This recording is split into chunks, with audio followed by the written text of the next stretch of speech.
Well, hello, I'm Janet Morena, Executive Director of Priest for Life. Welcome to Just Ask Janet. I hope you're enjoying now catching my show in the evening as opposed to the afternoon. I just think it gives us more time to visit with each other, right? In the out of work, you've had your dinner, and now it's time to just listen to Janet and my guests. Well, today joining me is a dear friend of mine and Father Frank Pavone's. This gentleman we've known for decades, believe it or not. He's been involved in the pro-life movement with youth ministry for many, many years. And he eventually came to Stand True, our youth ministry right here at Priest for Life. But today's show is going to be very informative because we're going to have an answer for parents when you hear the phrase from your daughter, Mom, Dad, I'm pregnant. What should you do? How should you react? We're going to listen to Bryan Kemper and his whole testimony from becoming pro-life to how to deal with that difficult question. So, Bryan, welcome to the program. Thank you, Janet. It's so great to be back here in Florida, too. That's right. Well, of course, like I just alluded to, you had a past, a not so nice past, but can you tell us briefly about your not so nice past and how you became a Christian? Absolutely, Janet. People always ask this. They always tell me, "I'm so sorry you had to go through that. I'm so sorry." And in some ways, I agree with that. But also, I believe that God gave me strength by allowing me to go through some of those trials. And growing up. When you were using drugs. I was using drugs. Like growing up in a broken family, abuse, all of that which was led into drug use. And you were even selling drugs, right? Yeah, selling drugs and involved in just some really, it goes back as far as like even in junior high school. Like I was so upset. I'd write 666 on my forehead so teachers wouldn't talk to me. Like it was dumb stuff. But all of that led up to me going to a concert in 1987, and I overdosed, a Grateful Dead concert and Bob Dylan. And it was a doctor in the hospital who pulled me aside and told me that I had value and that God loved me. And I didn't believe that God could love me because of that stuff. Right. And this doctor shared that, and it changed my life. Well, don't you think a lot of young people too are, they go through that. They think if they're in, like you said, a dysfunctional family, or sometimes it could be a really good family, but maybe they're being bullied at school or this is happening, that they think they have no self-worth. God doesn't love me. What would you say to young people that you experienced, that you had all that garbage happen to you and you turned to drugs as the answer? What can you say to young people that you would say, no, drugs is not the answer, but here from my experience, how to get on this right path? Well, I think, Janet, it starts with maybe even the families talking to their young people. I have grandmas all the time. How do I talk to my grandchild? How do I do that? It comes back to, as we talked earlier today, about the divine mercy of God. We don't always treat someone that's going through hard times with that mercy and with that grace. And that can push people away. And for years I'd heard, oh, you're evil, you're going to hell, all this. That never helped. Well, all those negative terms, if a young person, a child hears that, you're bad, yes, you're evil, you're bad. Well, now their self-worth keeps going down, and then if they get, maybe they're not popular at school and they get bullied at school, it goes down further. And they buy into it. Right. They start to believe that. Right. This doctor only told me the positive. He told me that. And so that helped you change your life around, right? Yeah. Absolutely. He helped you get clean. He set you on the right. He got me all of that. And then it was about a week and a half later, I was at this church that I went to live at to get clean and to help me out and all that.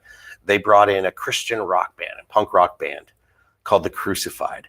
And I was really into music. And when I first went to the church, all I heard was like Amy Grant and stuff, and that wasn't for me. Like it just wasn't. But well, you figure you OD'd at a Grateful Dead concert of Bob Dylan, and now you're hearing a Christian rock band. Exactly. So there was like a contrast, like, oh, there's cool Christian music. And they had a T-shirt, and it was funny because I went up. These guys were in high school at the time. They're still friends of mine now. This is back in 1987. They were in high school. And they had a T-shirt and it said Gal 220. And I walked up to the booth, and the drummer, his wife, actually was his girlfriend back then. I said, who's this Gal 220? And she just laughed and she goes, Galatians 2:20. I didn't know what Galatians was. You didn't know the Bible but existed. I asked, right? and it was like, for I have been crucified with Christ. I no longer live, but Christ lives within me. And I looked at her, I go, that's what just happened to me. Right. And so I go back to listen to the band, and they start playing this song called The Silent Scream, based off of Bernard Nathanson's video. Of a baby being Yes. aborted. Right. And so I ran back and I asked, and I got that t-shirt and I got the cassette tape. And I just put it in my Walkman and I listened to it every day. And that was the seed. And I wrote a chapter about this in my upcoming book, about that seed being planted for me to be called to pro-life work. Wow. And of course, you started Rock for Life, which, as we know, Yeah. was very popular, doing these rock concerts, pro-life concerts nationwide, and all kinds of pro-life swag, from t-shirts to buttons to stickers. And then eventually, of course, you came to Priest for Life, heading up Stand True, our Christ-centered youth ministry, which we're so glad to have you, of course. But, then life changed for you. You're a father of how many children? Just 7. Just 7, okay. Just 7. And the oldest is how old? She is 22. Okay, and the youngest? Is 9. Okay, so we got a big span, 7 children. But your oldest daughter, who I know, Kimberly, one day came home, and I think when we say what she told you was a response that so many pro-life and Christian parents do hear and fear and cringe and react and don't know how to react, and sometimes can react in the wrong way. So tell us exactly, take us right into that scene of what Kimberly did, what she said, and then your reaction. Kimberly's mom called me and said, you need to get here. When you get home, you need to see Kimberly. And so I walk in, and she said she's in the hallway crying. And I walk in, and she's in a ball on the floor, bawling. And she just looked up to me and she said, Daddy, I'm pregnant.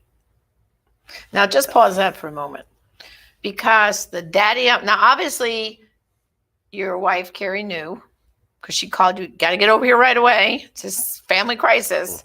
She's crying hysterical, looks up at you and says, Daddy, I'm pregnant. Now that's a scene where we have to pause for a minute, because the next moment is so critical, because a parent's reaction to the Mommy, I'm pregnant, Daddy, I'm pregnant, your next reaction can either tell that little girl, that your teenage daughter, Mommy and Daddy want me to get an abortion, or Mommy and Daddy are going to help me through this. Like they're hysterical out of fear.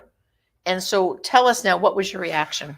Instantly, a flashback to 1999, sitting in a room with Judy Brown and Kathy, her daughter. Right. And them telling us the story of her first words when Kathy said to Paul and Judy Brown, I'm pregnant, out of wedlock, and mistakes that were made and such. Instantly, and I just looked down at her, and I grabbed her, and I hugged her, and I just said the words, I love you. That's it. I love you. She said, Dad, aren't you mad? I said, no, you just told me I'm a grandpa. Right. And it was just, there was no need to talk about anything else at that moment. Nothing else. I didn't have to point out sin. That happened a long time ago. What needed at that moment is my daughter to feel like she was the most important human being on the planet to be at that moment. And that I loved her no matter what. We're going to get through this together. Yes, absolutely. Like, okay, you're pregnant, it's an unexpected event, but it's still an unexpected blessing. Yes. Because again, if we truly believe that every child is a blessing from the moment of conception forward, then when you hear the news for the first time, a parent's reaction is so, so important, because all the other questions can come after that first reaction. Yes. But if that first reaction is, what? What do you mean you're pregnant? Like, see, because that's what I think most parents would easily fall into. What do you mean you're pregnant? What happened? Who's the guy? Like, if you go down that trail right away, all you're doing, would you say, is crushing your daughter right then. She's feeling even more shame. Like already feels shame. She's scared to tell you. So your reaction has to be what you're saying, Bryan: loving, accepting, It's okay, honey. I love you. We'll get through this. We'll figure it out, right? It's almost like when you go to confession, the priest doesn't go, "What do you mean you did that?" Exactly. Quick, nobody would ever go to confession. Right. But I think, very often, Bryan, and, this is something for people to realize, all church-going people, your reaction to that little girl down the street when you hear, oh, did you hear Mrs. Kemper? Her daughter, Kimberly, is pregnant. And how old was she when she became pregnant? She was 19. 19. She's only 19. I can't believe she's pregnant. Well, if that's your reaction, and as soon as they say something like, well, what is she going to do? That answer, well, what is that saying? That there's an option what to do? No. If you ask, what is she going to do? That's an abortion-minded question, isn't it? Absolutely. Because you're acting like there's a choice. Have the baby or don't have the baby. No, it's an unexpected blessing. And our language, our reaction. And what I find, Bryan, and I'm sure you've experienced this too, especially church-going people and churches can shame these girls. They push them towards abortion. They do push them towards abortion by the church's reaction, Yes. by the community's reaction. Because, the answer here is like you did, you love her. But then tell us what happened in those next few days. How did you deal with this news with Kimberly and your wife? The first thing I did was I said, where's your boyfriend? And she said, he's outside in the car. He's scared to death of you. Well, I wonder why. He's going to kill me now, right? Uh-huh. So I walk out the front door and he's standing by the car and I start walking to him and I could see he's getting nervous. I could see he's ready for me to punch him in the face. And I walked up and I just hugged him. And he's like, what are you doing? And I just kind of whispered in his ear. I go, you're stuck with me now, dude. And I said, dude, you're the father of my grandchild. I said, you're part of the family now. He's like, I said, there's nowhere for me to be angry now. Now it's, what are we going to do? What are we going to do to make sure that you guys are able to raise a child? And I remember even because he didn't have the same passion like Kimberly had, because Kimberly had gone to survivors camp. She'd been involved in pro-life for so many years and such. Right. And his mother and him and me and Kimberly went out to dinner. And he made the mistake of bringing up the A word. Oh, abortion. And his mother stopped me before I could say a thing and turned around and let him know in no uncertain words that word will never come out of his mouth again. Right. This is not a consideration. Yeah. And so that was the end of that. But the point being is I have zero shame. I don't care what the world thinks. And this is something that also came from my childhood, Janet, is when my mother in 1966 found out she was pregnant. Was born in 67. She found out at the end of 66. She tried to find an abortion, which she couldn't. And then when she told her parents, they immediately packed her bags and sent her to San Francisco so nobody would know that their daughter was pregnant. And I always vowed I would never do that, because to this day, that hurts me. That hurts me to think about. I've forgiven. Well, they shamed your mom and sent her away to give birth to you. Yeah. And were they ashamed of me? Right.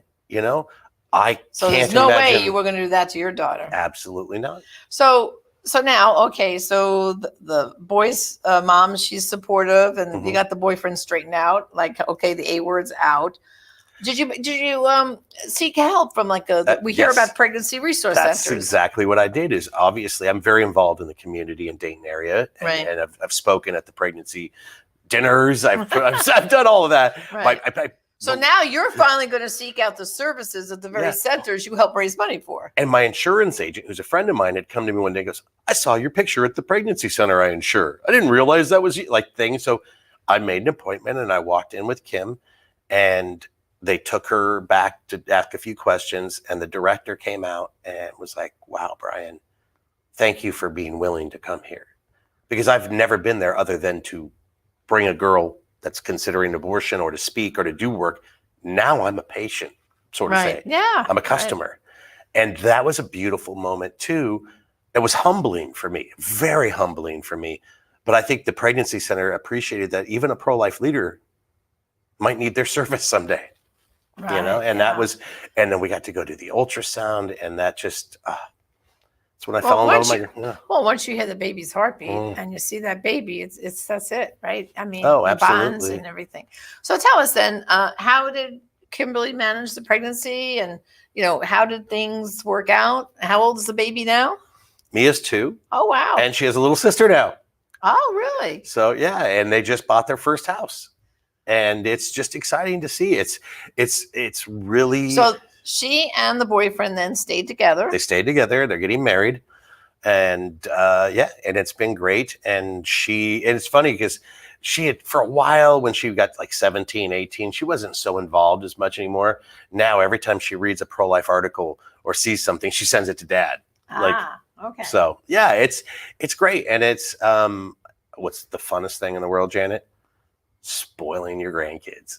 Spoiling I know that. I Spoiling your got the grandchildren. loudest toy I could get for the first Christmas just to annoy Right. the parents. Well, you know what? Just the other day, I was having a conversation with someone who had been out sidewalk counseling for many years, and she said, like, when people ask me why I do what I do, her response was, well, because I'm saving babies. And then her next remark was, well, those babies grow up. And she said, I had kept in touch with a couple of them. And she goes, one of them is now a pharmacist. Another one is just graduating college. So she said, it's kind of like there's such a beauty to it all that if people would just understand, give life a chance, give that baby a chance. And in fact, because of Facebook, another person I know, I had them on the Defending Life show a number of years ago. And she was in a situation where she was date raped in college and became pregnant, and she decided to keep the child, and her parents were supportive. Well, that boy, he just graduated high school. That's awesome. And years later, when he was about 5 or 6, she ended up getting married, and she's now has like 4 boys altogether. And so it all turned out great. But sometimes in that scary moment when your daughter says, I'm pregnant, you can't think beyond. You know what I mean? But if they could just see to the other side of things, to know that God will give you all the strength that you need. It will work out. And like I said, it might be an unexpected blessing. Still a blessing. Right. And it's that one story about the boy who just graduated high school. It was his grandfather who first coined that expression with me, because he came to me and told me about the whole thing with his daughter. And he says, well, Janet, we weren't expecting it, but it is an unexpected blessing. And I think that is just such a good way of describing the whole situation. And I think people, Janet, sometimes I use this analogy. I think people need to understand and remember what their own hearts and their own thoughts are sometimes. If at any moment you knew a room full of people could know every single thought in your heart and your mind, you'd run out of that room as fast as you can, wouldn't you? Right. None of us are innocent. No. We're not. And that's why we need Jesus. Yeah. That's why we need him. And so we have to give that grace to our children. Yeah. So young people. Okay. So now, what would you say? Okay. Because, in all these circumstances, they don't all end up like Kimberly's. Kimberly was lucky. Her and the boyfriend ended up staying together, had a second baby. Now they're getting married, going to buy a house. But in some cases, the girl's kind of left. The boyfriend skips out. Excuse me. And, what would you say to the young people? Because you've dealt with a lot of young people and a lot of these unexpected pregnancies. What's the scenario when it doesn't always work out like peaches and cream? I mean, there's obviously the adoption option, and some of these girls do raise the babies by themselves with their parents. But what have you noticed among young people? Well, I will tell you, in doing music festivals, touring for years and years with Christian bands, I get young people that come up, and a lot of times referring them to their local church, their local Right to Life group, there's always people that are trying to help. I would say you could always go to, your local pastor, your local priest, and talk to them. There's going to be resources. There's going to be people. I don't think I know a Catholic church in the country where someone's not going to step up and go, "We got you. We got you. What do you need? Do we need to find you a room in someone's home? Do we need to find you this?" it's going to happen. We do so much with these pregnancy resource centers, and like we have a big building in our town where you have diapers and clothes and all of these things you can go get, Right. and all these things. Reach out to someone. Reach out to someone. Call us. Call us here at Priest for Life. Email us. It's just We'll as put them. Yeah. First of all, if people want to know where is the local pregnancy center, Yes. just go to pregnancycenters.org. That's pregnancycenters.org. All you have to do is put in your zip code, and it will show you where the nearest pregnancy help center is in your neighborhood. Yep. And they are there. First of all, they'll give you a free pregnancy test, because sometimes a girl takes these over-the-counter pregnancy tests, but then the next question is it a viable pregnancy? If you go right off to an abortion clinic, they're not going to tell you if it's a viable pregnancy. Nope. And very often when it can happen in the first few weeks of that pregnancy, she can miscarry. Very common. Or it could be a tubal pregnancy. Yes. And there'll be other complications. So the answer is don't rush off to the abortion clinic. That's why. Because they're not going to give you good medical care. At least at the pregnancy help centers, they will. They will give you a proper diagnosis. Ultrasound to see, is this a viable pregnancy or not? I mean, very often the pregnancy test will say they're pregnant, but now there's no heartbeat. And that happens. I was with your sister-in-law a few weeks ago at the Heartbeat International Conference, and seeing some of the new technology and ultrasounds and all of this stuff. They were doing live ultrasounds right there at the conference. There are so many resources, Janet. There were so many booths, so many resources. There's nowhere in this country where we can't find someone to help you. That's right. Let's just switch gears for a minute. Of course, stand true, Christ-centered pro-life ministry here at Priest for Life. We're starting the summer off right now. And of course, I know one of the activities you suggest, we said we're going to do monthly things and this and that. So, Independence Day is coming up. Actually, it's this Sunday, July 4th. I'd like to see for the young people, they could begin to think about independence for the unborn. And, can we see some memes or put something on TikTok or, I think what we have to encourage our young people to do is to talk more about the unborn child and then connect that, do we want thousands of these babies dying every single day? And I think you had a concept too, that in the 50 minutes of a kid sits in class, how many babies are dying from abortion during that period of time? Yeah, if you figured out that average. Right. And so many people don't even think of it like this. I think when people talk about, you're going to talk about abortion among teenagers and young people, they think you're going to get into this whole graphic discussion, but it's not, right, Bryan? I mean, there's so many ways to talk to young people about life, isn't there? Absolutely. There's a time and a place for every way that we talk about it. There is a time and a place to use the victims of abortion imagery. Pictures, right. There is that time, but that's not always the thing, and that's not always the case. So there's a time and a place. And I like to look at things like Independence Day and stuff like that and think, okay, how do I relate this? Like if it's independence for all, I'll add born and unborn. Right. Things like that. Simple. Something very simple. Right. And you can do that with almost anything just to plant that seed. And you never know if someone might see that meme or someone. It's like the very first, before all the internet stuff, the very first pro-life sticker I ever made, I gave to a student at Loras College in Dubuque, Iowa. So when I first got them, I was there speaking. She put it on her notebook in school. That day, this girl sitting behind her came to her and said, I'm supposed to go have an abortion tomorrow. Can I talk to you? Wow. And so you never know. You may post a meme on Facebook or Instagram. You may do that. Don't do it in a way like we've said, where you're going, you're blah, blah. Do it in, there's love, there's independence, there's all of this, there's this positive thing. And be open to talk to people. And if, let's say you're not as educated on a lot of people aren't and stuff, and you get someone coming onto your page, your social media, and it's a question you not quite answer, just ask Janet, just ask Bryan. I promise you, we'll get back to you. We have a team of people that answer every comment that we can find on there. And if you message us, we can help you reach out and be educated for that. Well, I know one fun kind of summer activity I know you've always encouraged young people to do, and I'm sure in your website you'll have it coming up, especially later this summer, is sidewalk chalking. Tell everybody what sidewalk chalking is. Sidewalk chalk is great because it's like graffiti, but it's not. It's legal. It legal washes and away. It washes away when it and rains. It's something simple.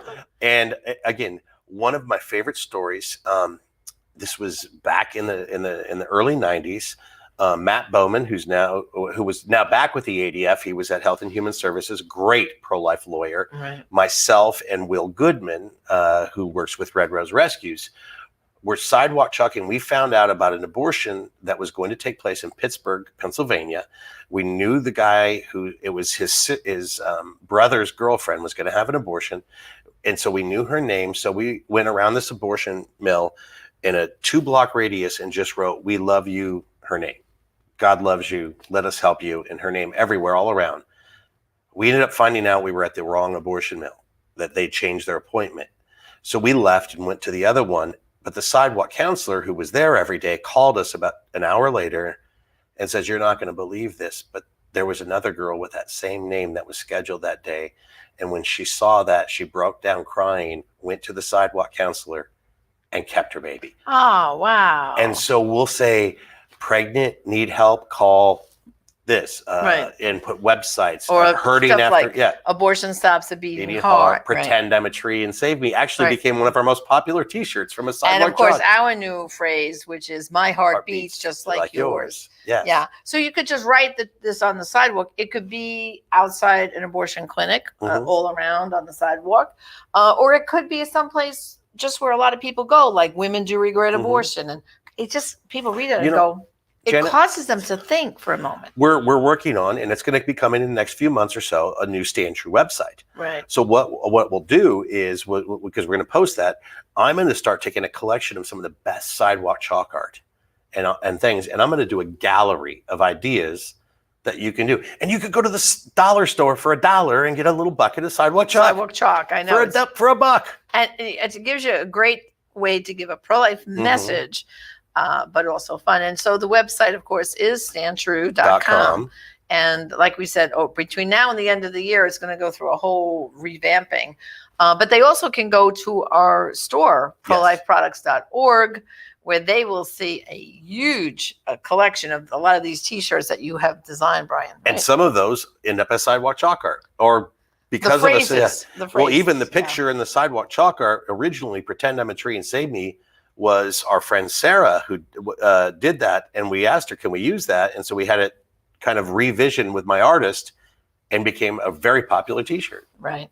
Well, Bryan, thank you so much Absolutely. for joining me today for this conversation. And to Kimberly and the grandchildren are Mia and We have Mia, we have Wyatt, and Kimberly's children are who? Mia and oh my gosh, I just said Coraline accidentally. My daughter's name. that's the youngest daughter. Charlotte. It's Charlotte. I make sure. So Kimberly has Mia and Charlotte. Well, give them all our love, our blessings, and thank her for her standing up for life. I mix up my kids with so many. I know. Too many children, too many grandchildren. Well, brothers and sisters, thank you for joining us on Just Ask Janet. And remember, there are some abortions only you can stop, and some lives only you can save. Join us again next time. God bless. I will be silent no more.